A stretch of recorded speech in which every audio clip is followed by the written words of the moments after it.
welcome to the event. What are you here for today, Paul?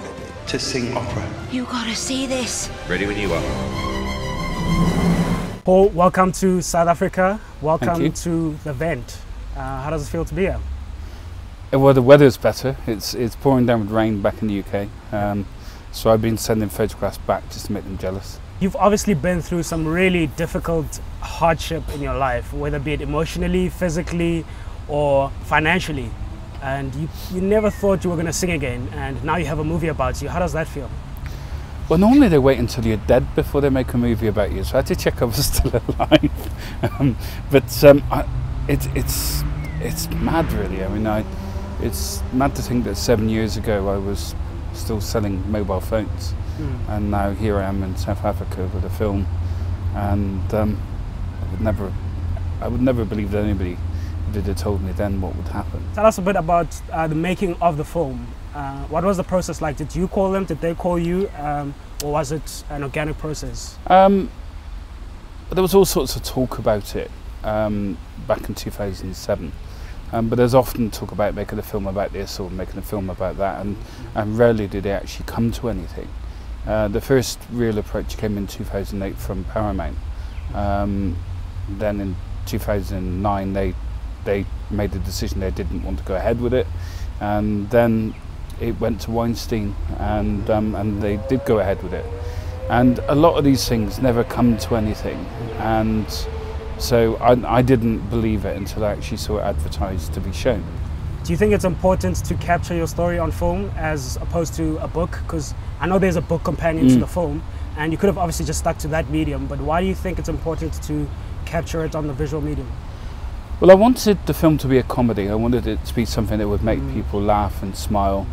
I didn't want it to just move people. I wanted it to be a film that would make people laugh, and I wanted people to leave the cinema smiling, because there's an important message, and it's consistent in both the book and in the film, and that is that in life you will come across many obstacles, and you get to where you want to be by just keeping going, and you do that not just through your own determination, hard work and perseverance, but also because of the people around you that support you by being there. And I felt that message would come across much better when people are laughing and when they're smiling. I didn't want it to be a documentary type film. I always wanted it to be something that people would find entertaining. And that's obviously aligns with your personality, because you, as we saw in the film, you don't really take yourself too seriously. You always looked for the positive things in life, I guess. I think generally if you take yourself too seriously, nobody else is going to. So I kind of have a very self-deprecating view of myself. My wife and I have a very healthy sense of humour. She laughs at me and I join in.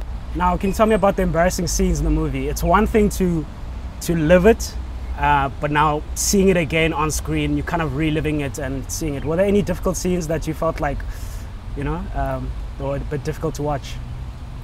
Well, my wife was watching it through her hands through the first time we watched it. I remember there were one or two scenes where I said, no, I wouldn't be like that, and my wife said, yes, you would.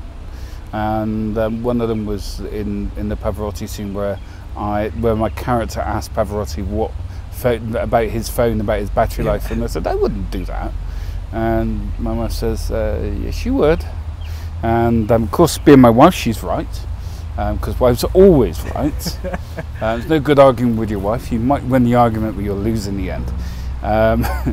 But although that scene didn't work in real life in the way it's portrayed in the movie, I think that if I'd have been in that exact situation, that would have been how I would have reacted. I would have lost my nerve, and I would probably have asked about the phone, because I'd have been looking for distractions, because I always found situations like how the masterclass is portrayed in the movie difficult, because when I did the masterclass it was actually more like a concert, and I find that more comfortable.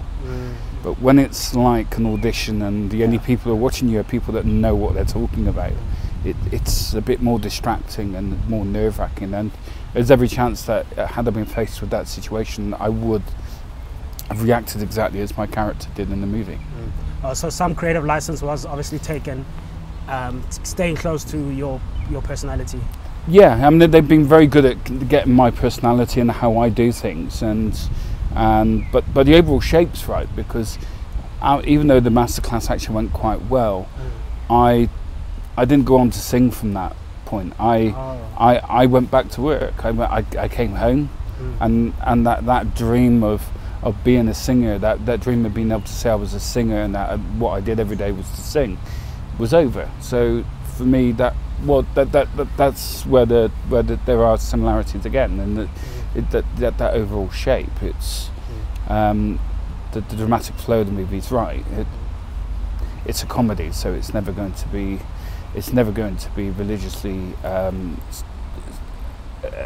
accurate to the facts. But the important thing is that the flow of the film is right, and that the message is correct, and it's bang on both. So you've shattered your collarbone, broken 4 ribs and dislocated your pelvis. You have got to stop doing this to me.